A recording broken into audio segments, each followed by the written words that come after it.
السلام علیکم فرینڈز، بسم اللہ الرحمن الرحیم۔ آج ہم آپ کے ساتھ قسمتوں کے کھیل کی قسط نمبر 5 شیئر کریں گے۔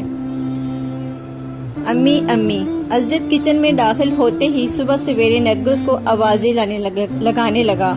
وہ اس کی آواز سن کر جلدی سے کچن میں آئی۔ کیا ہو گیا؟ خیریت تو ہے؟ صبح صبح کیا ماں کے نام کی اذانیں دے رہے ہو؟ وہ چائے کا پین ماں کے آگے رکھ کر بولا، یہ حال دیکھیں اس کا، اور ذرا گلاس کو سونگے، کتنی گندی بو آ رہی ہے۔ کون سی کام والی ماسی رکھی ہے آپ نے؟ فارغ کریں اس کو، اتنا گندا کام کرتی ہے یہ سب۔ نرگس سر پکڑ کر بیٹھ گئی۔ لوگ ہفتے میں اتنے کپڑے نہیں بدلتے جتنے مجھے تمہاری وجہ سے ماسیاں بدلنی پڑتی ہیں۔ وہ اپنے مخصوص نخریلے انداز میں بولا، پیسے لیتی ہیں وہ امی، مفت کا کام نہیں کرتی کہ ان سے یہ بھی نہ کہا جائے کہ کام صفائی سے کرو۔ بیٹا جتنے تمہارے نخرے ہیں نا، خود کر لیا کرو آ کر، آفس سے جھاڑو برتن۔ وہ گلاس دھوتے ہوئے بولا، واہ اماں واہ، اب یہی کام رہ گیا تھا میرے کرنے کو۔ وہ بیزاری سے بولی، کام والی تو تجھے ماں جیسی ملنی نہیں، گھر والی ڈھونڈ لے کوئی۔ امی اگر وہ بھی میری طرح صفائی پسند نہ ہوئی تو؟ نرگس اس کے لیے چائے بناتے ہوئے بولی، تو وہ کوئی بات نہیں، وہ بھی بدل لیں گے۔ عزت ہنس پڑا، اب ایسا تو نہ کہیں نا۔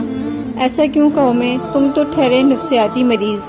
بدلو اپنی عادت کو، کوئی نہیں رہے گی اس طرح میرے بچے تمہارے ساتھ۔ مجھے تو یہ پریشانی کھائی جاتی ہے کہ کیا ہوگا تمہارا، تم تو کسی کا جھوٹا پانی تک نہیں پیتے، بیوی کیسے رکھو گے؟ وہ ماں کو پیار سے گلے لگا کر بولا، ارے آپ ہلکان کی ہوتی ہیں، بس رہنے دیں ان باتوں کو، میں نے نہیں کرنی شادی۔ وہ پیار سے اس کا ماتھا چومنے لگی۔ کیوں نہیں کرنی شادی؟ اللہ پاک تمہارے نصیب اچھے کرے، سدا تمہارے ساتھ رہے میں، سدا ساتھ نہیں میں۔ امی ایسی باتیں نہ کیا کریں مجھ سے، بیٹا ماں ہونا فکر ہوتی ہے میری مان۔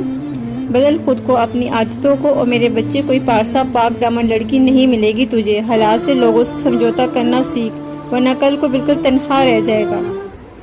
کھڑکی سے چڑھتے سورج کی روشنی سیدھا نمل کے چہرے پر پڑی تو اس کی آنکھ کھلی۔ جازب رات کی طرح ہی اس کے کندھے پر سر رکھ کے سویا ہوا تھا۔ بھوک اور پیاس کی شدت سے وہ نڈال ہو رہی تھی، اور اوپر سے رات سے بندے ہاتھوں سے وہ اکڑ کر رہ گئی تھی، اوپر سے جازب کا بوجھ۔ درد کی شدت سے اس کے آنسو نکل کر جازب کے چہرے پر گرے تو وہ آنکھیں مسلتا اٹھا، خود کو آدھا نمل کے اوپر گرا دیکھ کر سیدھا ہوا۔ مجھے کھول دو پلیز، مجھ سے اب درد برداشت نہیں ہو رہا۔ جازب نے جلدی سے اس کے ہاتھ کھولے جو ہلکے سے نیلے ہو رہے تھے۔ وہ اس کے ہاتھ